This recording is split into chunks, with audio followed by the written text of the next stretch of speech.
This is the Kayatic Dreams Podcast. This is the Kayatic Dreams Podcast. It was all the red love, it's the Brooklyn way. No man in the sky intervenes. You can't handle the truth. An abomination. You either die a hero or you live long enough to see yourself become the villain. Where did that bring you? Introduce a little anarchy. This is the Kayatic Dreams Podcast. Upset the established order and everything. This is the Kayatic Dreams Podcast.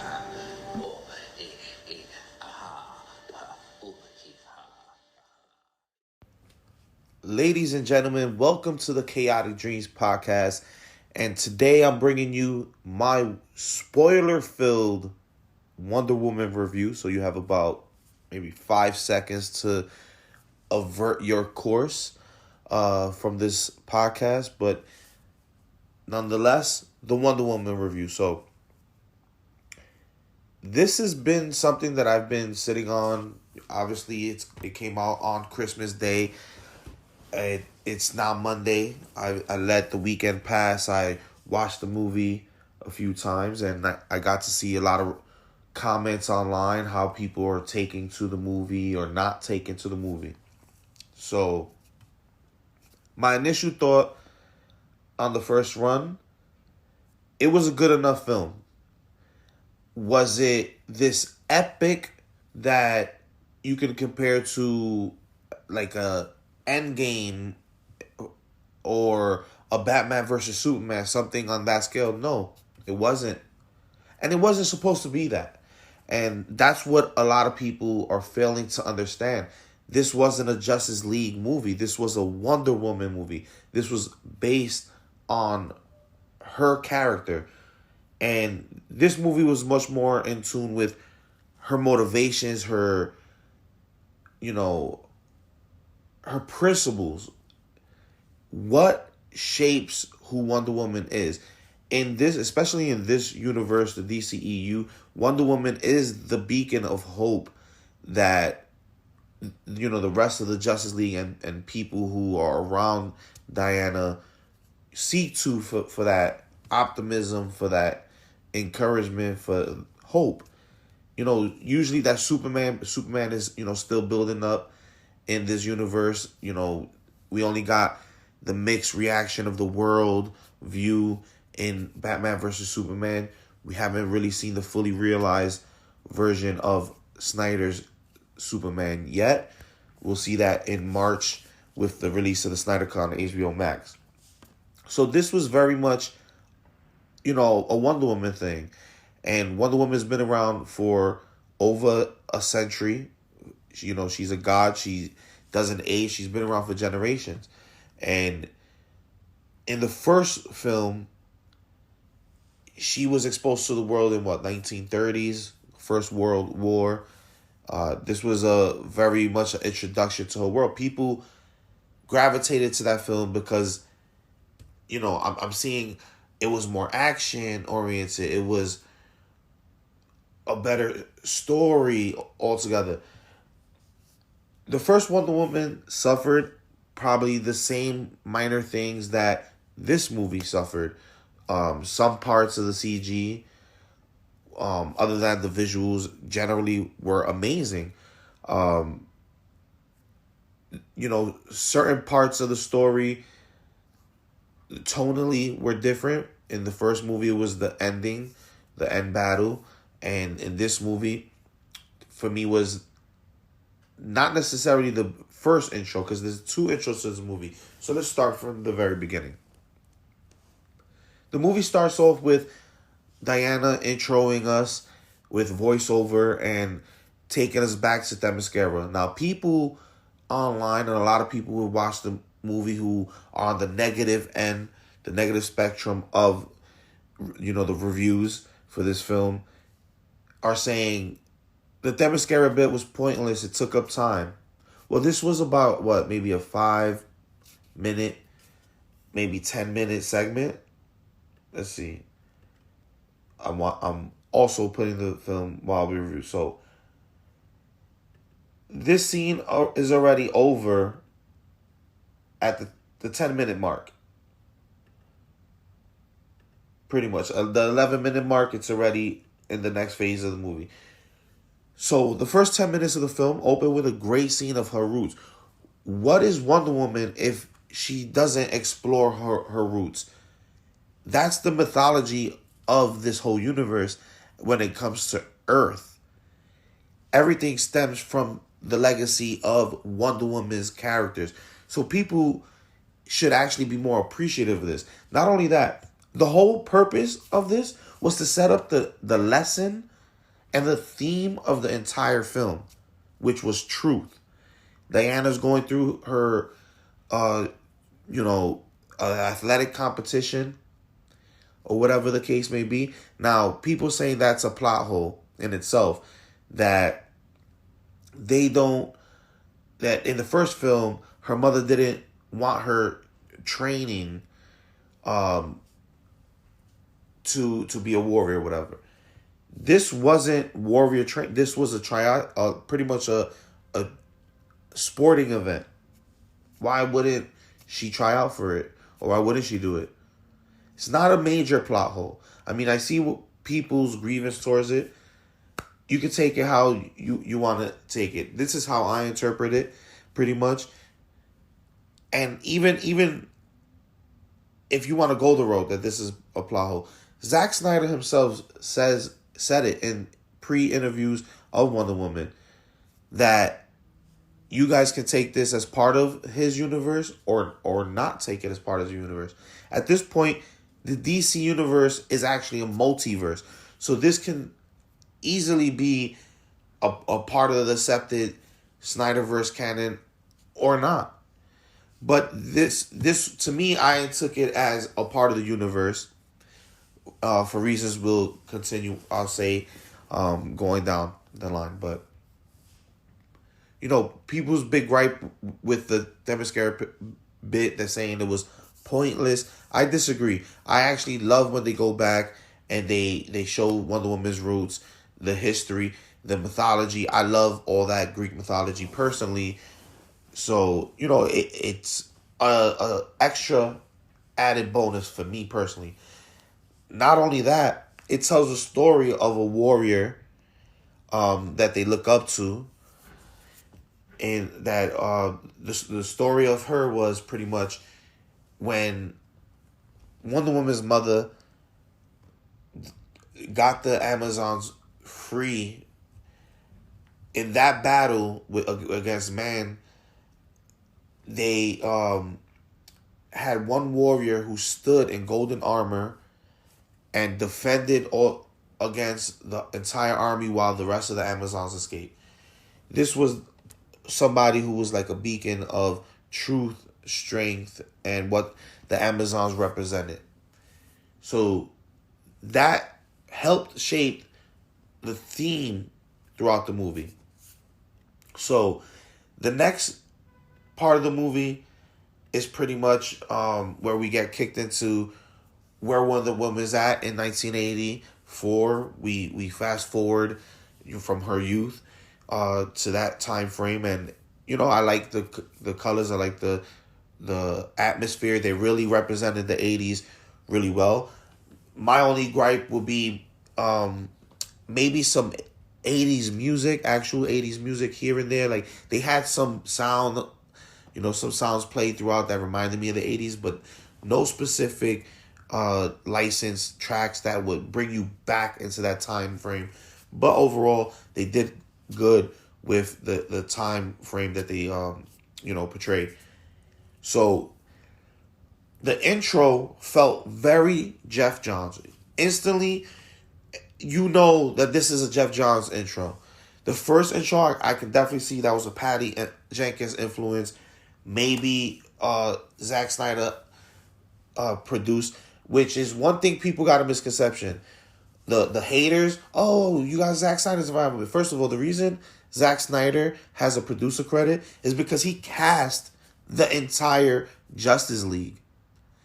He's the reason Gal Gadot's Wonder Woman. He's the reason Jason Momoa's Aquaman, Henry Cavill's Superman, Ben Affleck's Batman. He's the one who casted these people.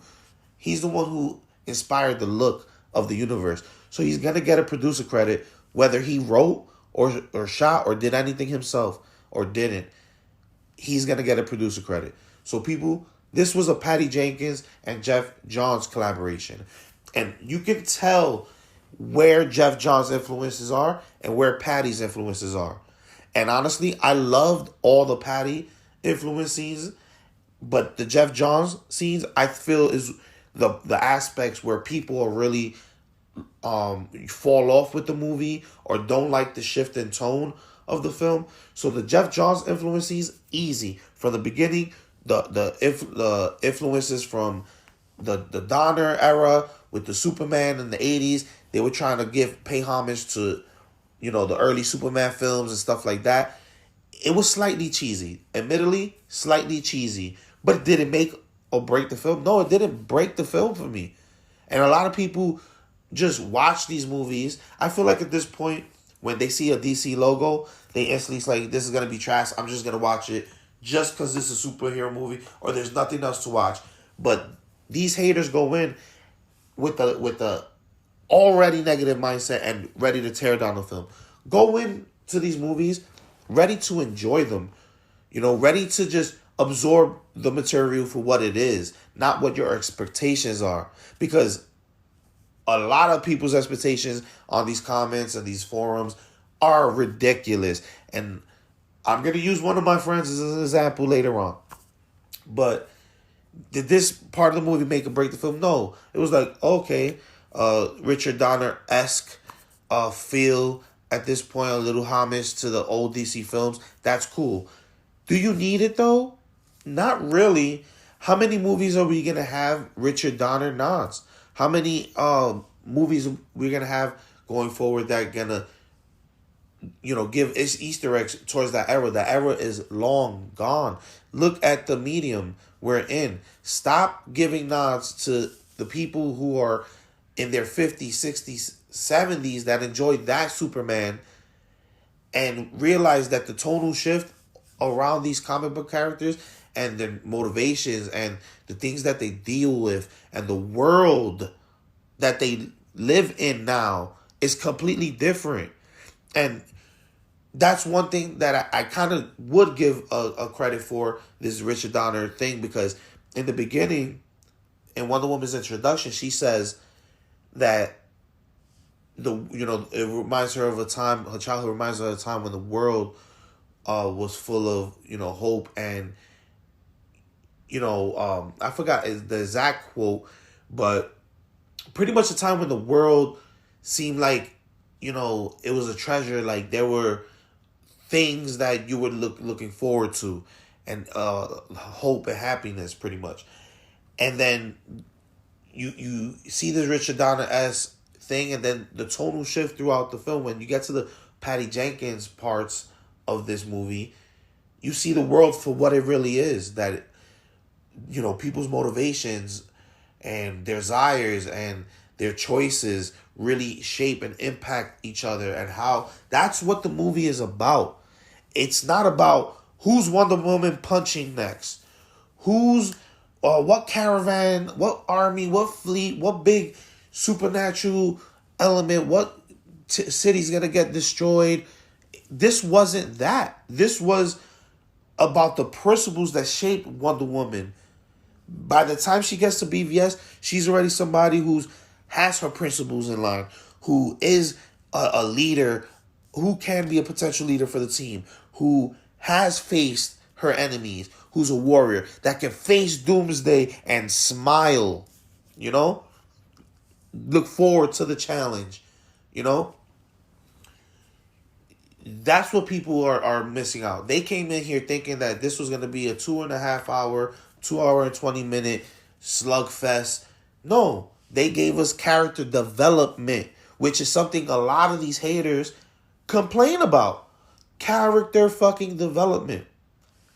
So, we got the little intro in the mall. Now, this is the only thing about the movie that I would knock it down a few points for. And the only thing that sometimes would take me out of the moment, even though it did look amazing. The gliding, running, that's it. The way she glides and the CG of it, I don't think it was too good. Was it make or break? No, it wasn't. So this thing that, this movie was a disaster, I can't say it was. There was a lot of great elements. That was the only thing that I can really say that could have been done better. Because the glide running, especially, it's not, this part, the mall part was like, okay, it was acceptable.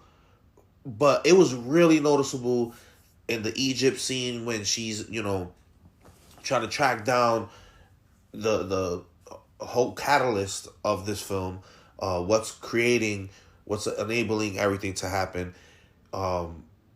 She was like running through cars. I know you guys seen this in the spots on commercials and stuff like that online or on TV. The glide running, that's the only thing I really didn't like. But it was not make or break. It was not something I could be like, oh, it makes this completely trash. No, it wasn't. So in the mall scene, pretty much it's some robbers trying to get to a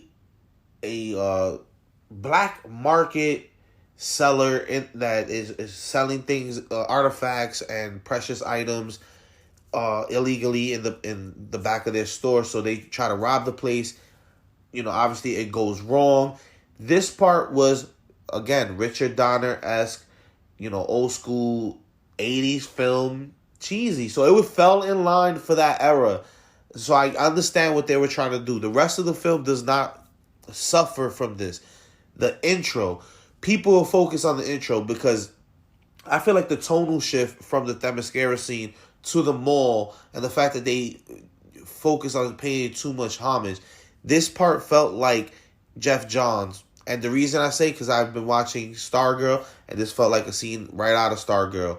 So, stop paying so much homage. You guys have built up way more history in these years than Richard Donner has. It's a great classic, not a knock. I love that era of film, but it is what it is for that time. Let's move on from that. Let's create things that in 20 years from now, people are going to say, yo, I remember that Wonder Woman scene, and I love that Wonder Woman film was for me, or whatever the case, or that Superman was my Superman, Henry Cavill, whatever. That's what they should be focused on. Little Easter eggs, background items, maybe a somebody walking by, a cameo or whatever. Those are cool things, and we'll touch more on that. But it wasn't make or break. So the dealers, obviously the thieves, get stopped by Wonder Woman. A little bit of cheese. I could see what people say with the cheese, but the rest of the movie is not like that. After that, we move on to the introduction of, during this, we actually get introduced to Maxwell Lord through advertisements. He's a businessman, TV personality, selling people the world, just like those old school 80s films, 80s commercial ads used to do. It was very reminiscent of the time frame they were, trying to live in. So that was pretty cool. A lot of people's problem with this film, I'm seeing online too, is Maxwell Lord. So my first thought to those people are, 9 out of 10 of you guys don't even know who Maxwell Lord is. Point blank. I've seen so many people complain that it's like, okay, give me 5 facts about Maxwell Lord. They have no idea what to say. Unless you watch like the animated series growing up and you saw that Intergang stuff that he did. Or if you caught the fact that he was on Flash, I think season 1 or 2. That's probably all you know of Maxwell Lord. And I feel like the people who did like him also appreciated Black Mask and Birds of Prey. And I feel like that's where his character falls in that realm. If you didn't like the portrayal of Black Mask, and not so far as the flamboyantness of Black Mask, his portrayal, but the eccentricness of their portrayals, if you didn't like that, then you probably didn't like Maxwell Lord. But what Pedro Pascal did for Maxwell Lord, I actually appreciated. I did like, what he did with the character. So pretty much his motivation is one of the stones. So the thieves that were in there were actually sent by Maxwell Lord. If people were paying attention, that's why that even was in the film. That robbery scene. So Maxwell Lord wanted one of the artifacts. It's a stone that grants wishes. Now, it grants wishes, but it also takes from the person that the wish is granted. So this stone, they call it the Dream Stone, ends up in the possession of Wonder Woman and Cheetah at their museum. They both work in there, and this is where we get the introduction of Cheetah. Now, Cheetah, played by Kristen Wiig, was one of my favorite elements of this film. And some people are bagging on the CG of Cheetah. I think it was done well enough. I think it was done good enough. I did like what they did with Cheetah. Just development as a character over the film. And even what they did. People are always going to, find something and nitpick and complain and just just enjoy the damn thing. Cheetah, personally, to me, one of the best parts of the film. As along with Pedro Pascal, he did have a good role. He wasn't a super villain, and I think that's what people say. Some people say there was no villain in this film. The villain of the film was people, was the world, was greed, was people's values. Maxwell Lord's greed and ambition to get more, to do more, to gain power, to he was struggling in debt. You see this along the film. Kristen Wiig was somebody who Cheetah's character was somebody who was overlooked, geeky, talked down, going unnoticed, or clumsy. And here comes Diana in her orbit, and she's fierce, strong, powerful. So she has that instant liking to Diana, instant liking to Wonder Woman. And over their handling of the stone, Diana subconsciously wishes for Steve Trevor. Like, wishes she could be with Steve Trevor. Obviously, the weight of his loss is still on this film from the first film. Kristen Wiig, Cheetah, ends up, taking the stone home and wishing it to be like Diana, and that's how she starts her transformation into Cheetah. Well, excuse me, at least the characteristics of Cheetah. We'll get more into that. So, obviously Diana, being who she is, she reads the inscription to even allow them to know what the stone does. Maxwell Lord, already going in, knew the motivations of the stone. He ends up, seducing Kristen Wiig and pretty much making her fall for his motivation. She's overlooked. Her character doesn't get that attention, so she instantly, falls in love. She makes mentions to Diana, like, have you ever been in love? That's when Diana tells her about her conversation with Steve, has that conversation about Steve Trevor and her past. And, Kristen Wiig's character obviously was easily manipulated. That's how he gets the stone. And he actually wishes the stone for him to become the actual stone. So he wishes to become the actual stone. So this is another thing.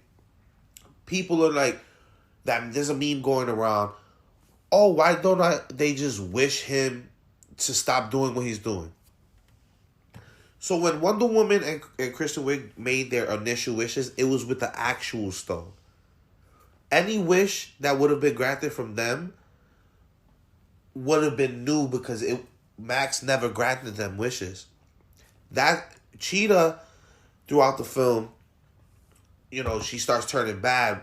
Wonder Woman gets Steve Trevor back because of her wish, and the explanation of Steve Trevor. So that's one thing I didn't really like too much, but it makes sense because where would his body be?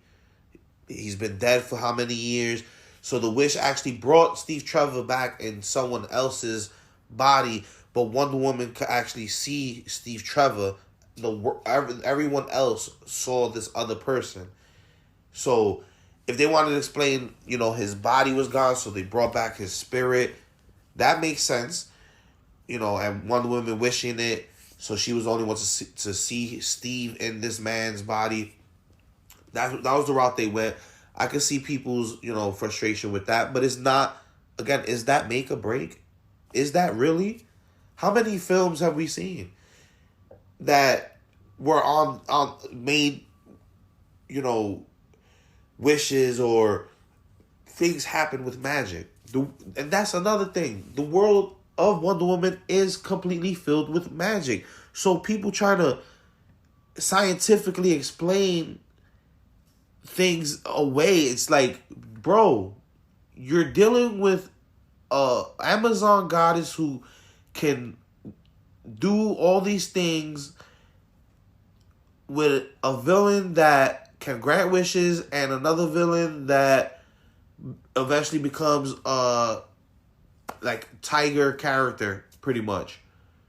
This is the world you're trying to scientifically explain. Let's keep Wonder Woman in life for what it is. It's a comic book character in the world of magic. So, Steve Trevor thing, I did like Steve Trevor's role. I like his whole character pretty much in this. It was cool. They did the reverse of the first Wonder Woman, where Diana was being taught about the world, and now this time Steve Trevor. I enjoyed those aspects of the film.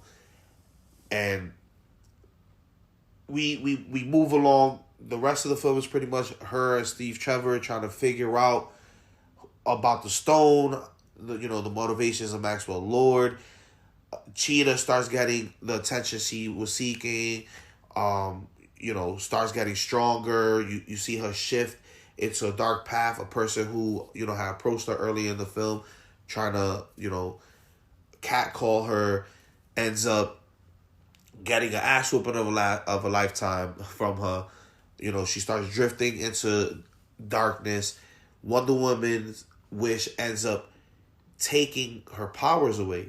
Remember, all these wishes take away from the user. So Maxwell Lord already had a health issue going in. A few scenes you see him, where's my vitamins, which is actually a nod to his comic book character, because his comic book character historically used to suffer from nosebleeds, and there's an actual scene in the film where he bleeds from the nose while talking to the president. He has blood on his nose, running down his nose and lips, and that was a direct nod to the comics.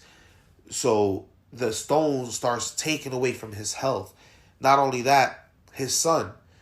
A lot of people are saying, "Oh, his son was just there to stop his to change his motivations down the line." His son was his entire motivation. He was saying it the entire film, and the love he showed for his son was apparent.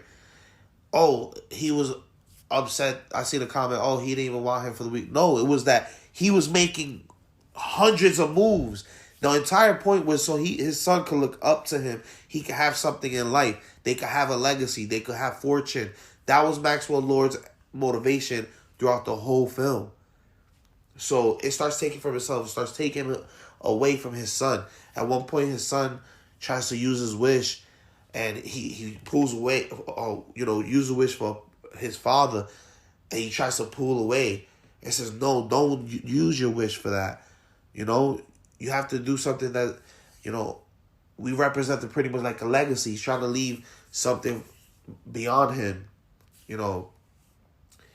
So his son ends up pulling in, wishing for his greatness, which is another thing that is the reason why he switched. It wasn't, it was just, he just randomly, no. That was the kid's wish. He wished for Maxwell Lord's greatness. And it helped him see the light when Wonder Woman finally got to him at the end of the film. So, people just really nitpick and don't pay attention. So we move along, Cheetah drifting into darkness, attacks her, cat caller from early in the film.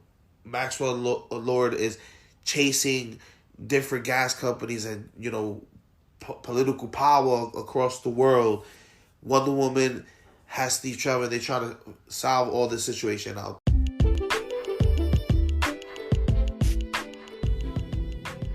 Ever wanted to get that podcast off the ground? Ever got stuck wondering how to get it done? Well, if you haven't heard about Anchor, it's the easiest way to make a podcast. Let me explain. First off, it's completely free. You heard that right. It's free. There's creation tools that allow you to record and edit your podcast right from your phone or your computer. Anchor will then distribute your podcast for you so it can be heard on Spotify, Apple Podcasts, and much, much more. You can make money from your podcast with no minimum listenership. So as soon as you start recording, get your ads in place, you start making that money. It's everything you need to make a podcast all in one place. So download the free Anchor app or go to anchor.fm to get started today. This is where I got to mention my friend. He literally tagged me in the post saying, Wonder Woman, I'm watching Wonder Woman, and I just saw her use the invisible plane, and it made me want to throw up. That has to be the stupidest criticism I've ever heard of a comic book character. So you're upset that a piece of Wonder Woman history was represented in Wonder Woman, and they actually pulled it off in a way that was not cheesy, showcase what Wonder Woman can do, and gave a tidbit of lore. Zeus covered the entire Amazon island Themyscira in an invisible force field to shield them from the world of man. Why can't the daughter of Zeus, Wonder Woman, this god, this demigod, why can't she take a little bit of that power and do that herself? And bring a piece of Wonder Woman history. That made no sense. That was the stupidest criticism I've heard in this entire situation. Shame on you, and you're a Marvel fan. Stop hating, bro. Stop watching these films. You're gonna make dumb criticisms like that. But nonetheless, yeah, she does actually have the jet. How? Steve Trevor, they have to go travel to Cairo to track down the origin of the stone and also stop Maxwell Lord, who's over there trying to negotiate pretty much and get wishes from people to use for his motivation. So the way he would trick people, I also did like. Let's shout out that. He would use it in a nonchalant way that people didn't even realize they were giving their wishes away. Kind of like, just passing conversation like, damn, what you wish we have something to eat right now? How many times you been in conversation and one of your friends say that? So he was conversationally manipulating people that and they didn't even know, and, using his people's wishes like that. Cool. I did like that part of his character. So the jet, she brings Steve Trevor to the Aerospace Museum, and they end up getting a jet. They're about to get caught. She starts trying to use it. She says she's tried it once before. She's done it on a cup, and she lost it. Little joke part. But, you see her eventually touch the plane. The plane goes stealth. Why are you mad about a stealth plane, bro? When the Avengers Shield helicarrier went completely stealth, nobody blinks an eye, but Wonder Woman's jet goes invisible, which actually is something from the comics and cartoons and everything, and people are upset. Come on. Moving on, I actually appreciated that part. I like that aspect of I like when they pull from Wonder Woman's lore and history. It's cool. And it was not cheesy. That's one aspect of the film that was not cheesy, the way they pulled it off. And which, it could have been left. It could have went left. But it was cool. So, Wonder Woman starts realizing that her wish is draining her of her powers, and starts getting weaker throughout the film. Cheetah eventually goes against Diana because Maxwell Lord, granting all these wishes, and her trying to destroy the stone and make people, recount, their wishes and give up their wishes. Her motivation is like, no, you're not gonna stop him. Like I'm never gonna give up my wish, and the Street Thief Trevor thing was also emotional for Diana. This was a good character development for Diana because at the end of the day, it was like this was the journey to define the principles. Her biggest desire, she has it, but she has to give that up to save the world, to be who she is. And Steve Trevor was the catalyst to tell her, Diana, I've lived my life. I'm glad you're a part of it. I'm glad I got to see it, this world. You have to give me up. She hasn't given up giving up Steve Trevor, in an amazing scene where, it was really emotional. I've seen a couple of reviewers saying that they actually got teary-eyed in that scene. It was really well done. She runs away. He says, I will always, love you. She runs away. And she actually, lassos into the air, starts remembering his conversation about flight and, that they had in the invisible jet. And she ends up learning how to fly. Now, two things. People complaining about how she fucking learned how to fly or that she's flying. And the second thing, that it's a plot hole. No, it's not a plot hole. In Batman vs. Superman, she was never in a situation she needed to fly. And if you didn't see, she was the front line in that fight. She was standing toe-to-toe with Doomsday, chopping his arm off. 1v1. Superman was air support.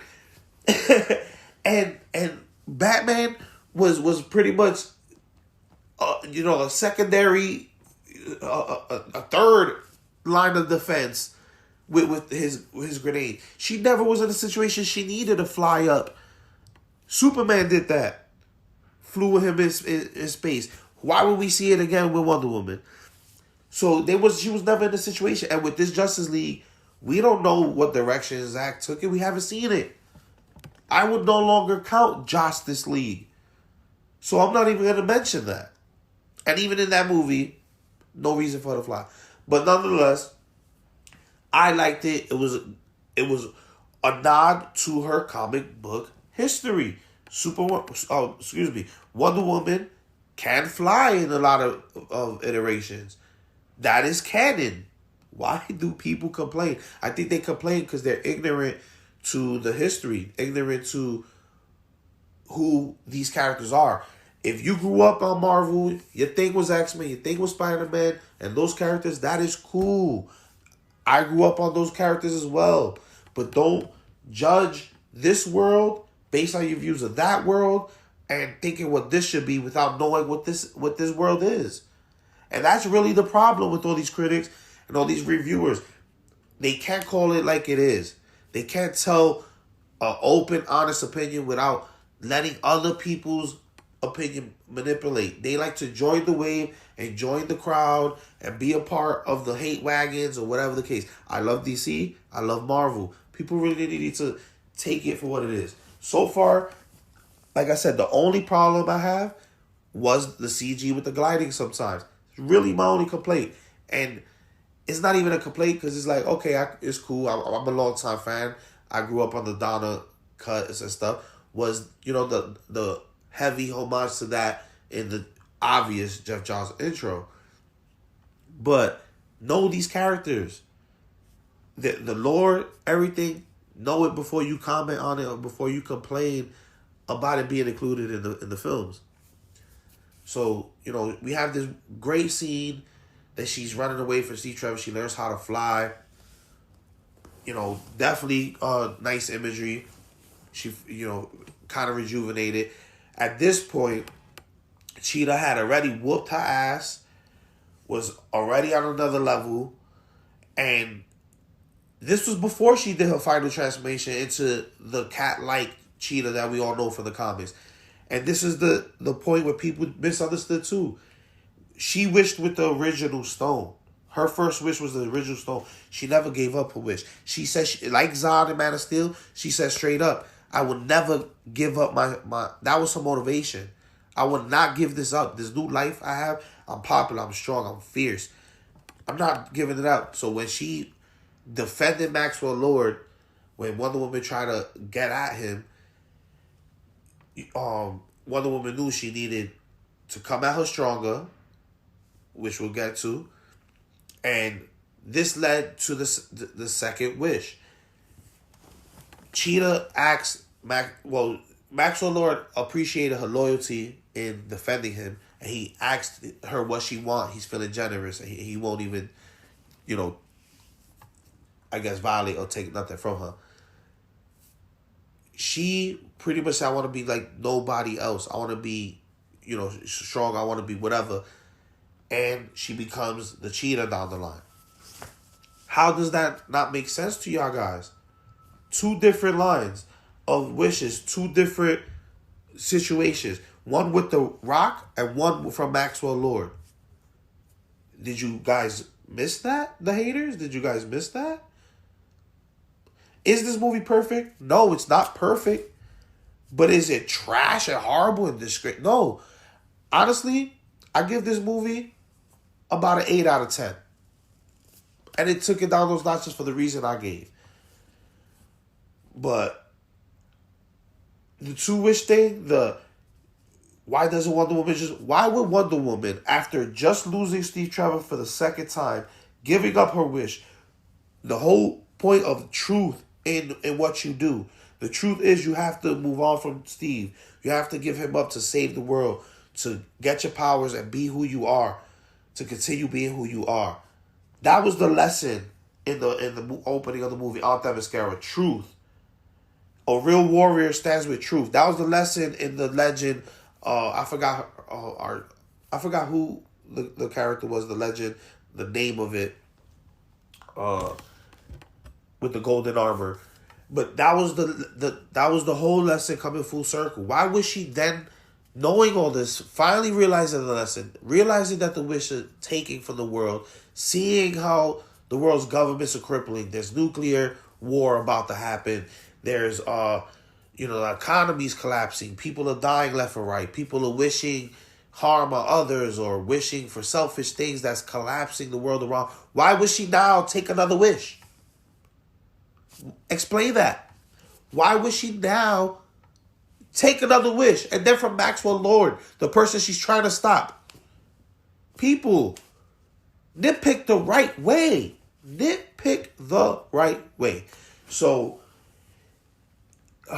Maxwell Lord in his hunt for power ends up going to the president, granting him a wish of more nuclear defenses to go against the Russians, which causes the threat of nuclear war in the movie. And his quest was power, to be autonomous, to pretty much have diplomatic immunity in the entire world, have the same position as the president, above the president. So in that scene, he sees the plans for what we have now in modern day satellites around the planet that feed into technology. So the way they explained it makes sense. Particles, everything has matter. There's radio waves right now that are transmitting things on the internet. That's what 5G is, all that. It's around all of us right now. That was the early television communication system. So his idea was tap into the communication systems, be able to beam his plan to the entire planet at once, hack into every broadcast, and grant these wishes across the board to gain his power. He wanted to rebuild his health with his wishes and, just control everything. People didn't understand that. How did he hear everybody's wishes? Magic, bro. Magic. You didn't You didn't blink twice when he wished himself to become the Wish Stone? But you're questioning how he heard people because people are getting connected through the broadcast systems and he's hearing their wishes. The sheer nitpick bullshit of it all. And it's comic book fans. Some guys that I know that read comics, and these are the freaking nitpicks that they have. It makes no sense. You try to explain away scientifically something that's based in magic, that the whole premise of the entire film is based in magic. Hilarious. So, while she's trying to stop Maxwell Lord, she uses the broadcast system to also broadcast her message while she's stopping him. She got the lasso of truth on him, and she gives one of those Wonder Woman, Superman-like speeches that inspire and motivate the planet. The whole basis of hope. So she starts, it broadcasts to the world, and then people start recounting their wishes and giving back their wishes. Now that is another reason why I gave it an 8 out of 10. If there was any plot holes, it would be that one. Wonder Woman, then again, not really, because Wonder Woman also, we don't know what she did from the 80s to the timeline of Batman vs. Superman. But she broadcast herself to the world, then people should know who, know of her. In Batman vs. Superman and other films, there was really no mention of how the world actually viewed Diana in her current time, or how they viewed Wonder Woman, or even what she's doing. So I think the next Wonder Woman, which has been greenlit, really has to fast forward and hit the timeline of Batman vs. Superman, of the current, day of age, not focus on the past, so we can see how the world views her, in that timeline. So it's kind of a plot hole, but not really, because we really don't know. She probably could have did the same thing and, hit out. Not everybody know who Diana Prince is. And, she probably, after all these years, she has a lot of connects, she has a lot of money. She probably went to, moved to a different part of the world, whatever. Whatever happens, we'll have to really see what's that looking like in Wonder Woman 3. So we'll definitely have to, I'll hold that plot hole in my mind, that little idea of a plot hole in my mind, until the potential Wonder Woman 3 comes down the line. So that'll be that's like the only thing that kind of like kept pinging in my mind. If she was gone for all these years, and she's been gone for,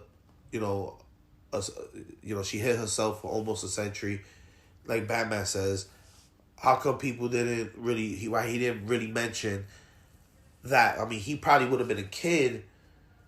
Batman would have been probably just a few years old when Wonder Woman had that situation, when that went down in that time frame. So it makes sense. It makes sense. I don't know. We'll have to see. Let's think about that when Wonder Woman 3 happens. But nonetheless, she inspires hope and gets people to start recounting their wishes.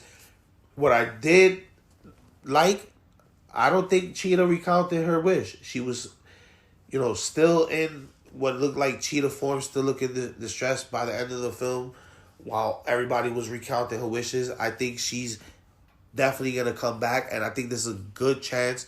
I was overhearing Grace Randolph's little vlog, and she did have a good suggestion that the next film kind of drift into Circe, which was also a catalyst for Cheetah and another big contender in the magic realm of Wonder Woman. So I would definitely like to see Circe as the next contender. So, Steve Trevor's gone. The world starts getting back to normal. The wishes are reversed. The world, everything that's been physically changed or economy-wise goes back to what it was before. And, the day is pretty much saved. Wonder Woman is now renewed in her principles. And Maxwell Lord, gave up his wishes. when he saw his son was in danger, when he saw what it was doing to his family, and, you know, that early wish, like I said, that early wish that his son granted, the greatness, people forget about that part. What is greater than giving up everything that you've amassed to protect the person you love, the person who was trying to just get your attention and your love and your time, not your love, because it was evident that he loved his son, but he wasn't too greedy and too focused on what he was gaining that he was losing that. And Wonder Woman help him see that and fulfill his son's early wish of being great in a moment where he could have, destroyed everything. So that's pretty much Wonder Woman. I give it an 8 out of 10. If you stood by and watched to the mid-credit scene, you see a great cameo from the original Wonder Woman, Linda Carter, and she happens to be that Amazon legend who was in the lesson at the beginning of the film, whose golden armor Wonder Woman wore. You see her, actually alive in the world, so she survived that battle. So we can probably see a spinoff with her being in that world, or possibly her being in Wonder Woman 3. So a lot of possibility with that. I did like the handling of Linda Carter's involvement. That was pretty dope. I did not expect that. I thought the history lesson was just for that, to help shape Wonder Woman's principles, motivation, to give her a reason to wear the armor, to become like the warrior that was holding off the masters, because it was dope. Her fight scene with Cheetah, she was having the wings, Cheetah was scratching and clawing at the wings. So it was pretty dope. Some people complained about that too. Oh, she was just plot armor to give her a reason to have new gear so they could sell toys. While I don't put that out the realm of possibility as far as them having the armor so they could sell some toys, the armor was also a symbol of that legend that Linda Carter ends up being, and of the entire lesson in the movie. The lessons seem to fall short on you guys. Stop hating. But for the people who love the film, I'm glad you guys enjoyed it. I give this an 8 out of 10. Was it a masterpiece? Did it have its issues? It had its issues. Was it a masterpiece? No, it wasn't a masterpiece. Was it enjoyable? Yes, it was enjoyable. I definitely liked the movie. I wouldn't rank it as the greatest comic book movie of all times, but for a Wonder Woman film, it did what it had to do. It was a celebration of who Wonder Woman really is. We didn't get to see her punch her way through the entire film. We got to see her deal with psychological and emotional battles, which is a real testament of who these characters are, who these heroes are. Who are these heroes without struggle? We had to see Wonder Woman give up the love of her life, not once, but twice. And we had to see her do that in order to save the rest of the world. So go out, go see Wonder Woman in theaters if you have an opportunity to during this pandemic. If not, catch it like the rest of us on HBO Max. And like I said, 8 out of 10. Go see that. I enjoyed it. You should too. And if you don't, you don't. Hopefully this review helps you decide whether you want to go test it out. Go check it out for yourself. Go build that opinion for yourself. Always go in there with a clean mind. And don't let other people's opinions really affect. Build your own opinion. Support these films. We're in the greatest era of all time, man. We got all these heroes. Let's enjoy it. Hit me up in the comments. Subscribe. Share the podcast. This has been AJ on the Kayatic Dreams Podcast. This has been the Wonder Woman review. And I will see you guys next time. Thanks for listening.